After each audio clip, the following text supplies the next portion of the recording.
Oui, le document que nous venons de présenter au Premier ministre est un document et le résultat d'un long processus que nous avons démarré il y a 6 mois.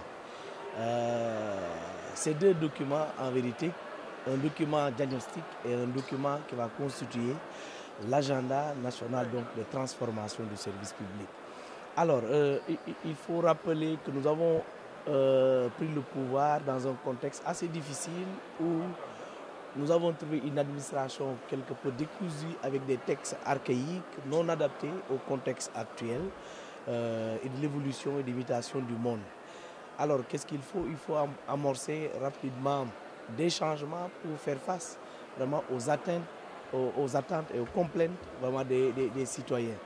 Mais quand même nous ne voulons pas le faire précipitamment, il faut tout un diagnostic clair des véritables problèmes de notre administration pour pouvoir élaborer une feuille de route pouvant prendre en charge correctement ces évolutions. C'est ce qui a conduit à ces deux textes que nous venons donc de présenter au Premier ministre.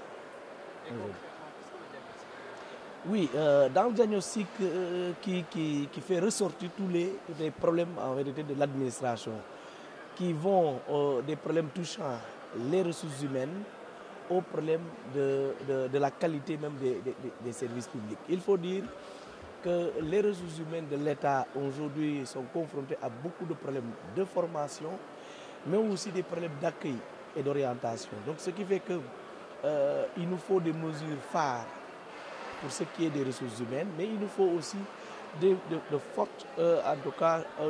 forts changements au niveau donc de la qualité du service public, le service qui est délivré. Et de ce point de vue, il va falloir donc que nous adressions des questions qui touchent réellement la réorganisation de l'administration, les procédures trop chronophages qu'il faut simplifier et digitaliser pour pouvoir offrir une administration vraiment accessible, moderne, mais surtout agile. Voilà. Donc c'est un peu des problématiques que nous adressons et qui touchent tous les secteurs. Il ne faut pas oublier que les problèmes qu'adresse aujourd'hui la fonction publique, ce sont des problèmes transverses qui touchent tous les ministères sectoriels. C'est parce que c'est le service public qui est délivré, le service public de justice, le service public de santé, le service public de l'éducation et ainsi de suite. Ce sont ces questions-là qui aujourd'hui sont au cœur donc, des problématiques qui sont traitées à travers ces deux documents. Oui, je pense que dès lors que c'est validé par l'autorité, donc pour moi, nous allons démarrer la mise en œuvre incessamment parce que voilà, tout est déjà mis en place et nous avons réfléchi sur les organes de gouvernance et de pilotage que nous allons mettre en place rapidement, très rapidement avec le Premier ministre. Dès que ce sera fait, je pense que la machine sera en marche. Monsieur le ministre, pour revenir un peu en arrière, le Sénégal s'est livré à un tel exercice en 2016 sur la réforme du service public. Mais qu'est-ce qui n'a pas marché pour qu'on se retrouve encore aujourd'hui dans la même situation? Oui, beaucoup de choses n'ont pas marché parce qu'il faut dire que la réforme n'a même pas démarré avec 2006. Nous pouvons remonter depuis 1960. Il y a eu toujours beaucoup de réformes.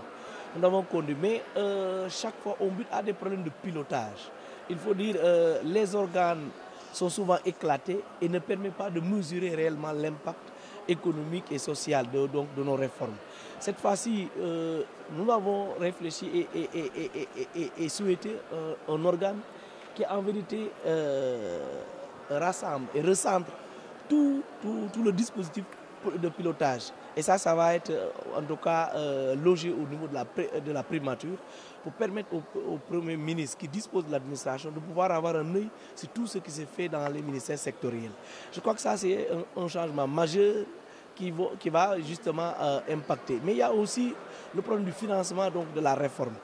Nous avons un outil d'accompagnement et de financement de la réforme qui est le PAMA, le programme d'appui à la modernisation de l'État, mais qui n'a jamais eu les moyens escomptés pour accompagner réellement les réformes qu'il fallait.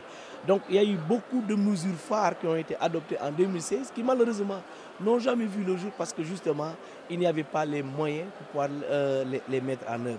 Aujourd'hui, nous avons réfléchi sur un autre mode de financement dont l'État assurera 80% du financement, mais les 20% vont être recherchés auprès des partenaires techniques qui aujourd'hui s'intéressent à ce que nous sommes en train de faire.